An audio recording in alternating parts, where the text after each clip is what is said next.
To begin with, we are the ones who invited her.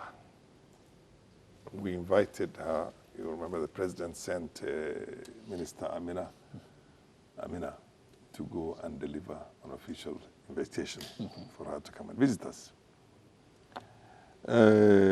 What is actually happening is that we, as a country, have realized rather late in the day that we have isolated ourselves from all regional blocs in terms of trade. What used to be called the East African Community before is trading within itself in a massive way, as you put it right now. The pipeline is not coming through Kenya. It's going through Uganda, Tanzania. Tanzanian imports and exports are largely, I don't know what percentage right now, but massively going through those two ports also. Burundi is wholly dependent on Tanzanian ports. Rwanda equally is by and large also dependent on Tanzanian ports. DRC Congo is. We're trying to play catch up also with Tshisekedi because we supported him in the elections last time because, we campaigned for him within the African Union to make sure that he gets the recognition that it was needed for him to be proceeded as a president of, it was a contested elections and people claimed that he was not even number 2, he was number 3. Now we are basically playing a catch-up right now to mend our relations with the neighboring countries, but more so Tanzania. And I think because of the very rigid, bare-knuckle manner in which Magufuli had faced business or trade with Kenya, of course the understanding is that Samia is going to be a little bit more easier to deal with, than Magufuli. So it's a good start for us if we can play catch up and we salvage whatever we can salvage. But at the same time, you have to understand that they've drawn blood.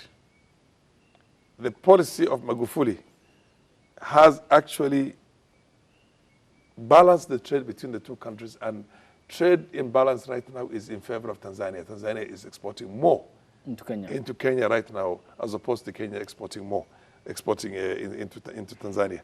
So they will still be very careful. They'll still be very careful because they're doing very well. Tanzania is going to overtake us in the shortest possible time, and as far as turning itself into the new economic powerhouse in the region. If you look at the infrastructure that man, the late Magufuli, put together within the shortest possible time. 6 years. Less than 6 years, 5.5 years. He has been there in office only for 5.5 years. And has done all these things largely without borrowing externally.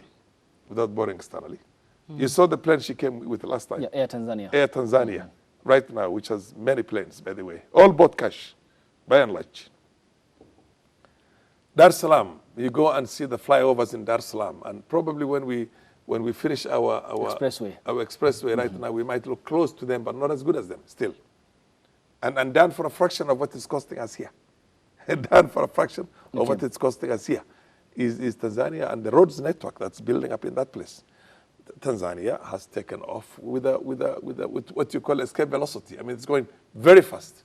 So we are playing a bit of a catch-up. I'm happy with that catch-up, and I want to commend our president for having seen that the presumption in the olden days that they will come back to us, that the cargo that used to go from Mombasa before, but that was changed to Dar es Salaam and Tanga, will eventually come back to us because we have better stuff. That's gone. Those are the days when they were socialists, we were capitalists, and there was crisis in all the neighboring countries. And not only are we going to play this catch-up here, we've lost another golden opportunity for information, whatever it takes. Which is? The Horn of Africa. This new integration between Eritrea and Ethiopia, Somalia, and Djibouti at the end of the day, and Sudan. Both Sudan in the north and Sudan in the south. We will lose out on that one also, because we haven't gone into it. We kept fixated on small differences between us and the countries in the neighborhood, Ethiopia or Somalia, whatever it is. So we've lost out on that. We should have been the champions of that also, and seen the business on both sides, and because of our strategic location, benefited from both. But right now, Lapset, we put up Lapset there because of the presumption that the Ugandan oil was going to come through there. Okay. The Sudanese, South Sudanese oil was going to come through there. You see what I mean? That Ethiopia was going to use that by and large. Ethiopia is now promoting Somalia to 4 ports in Somalia.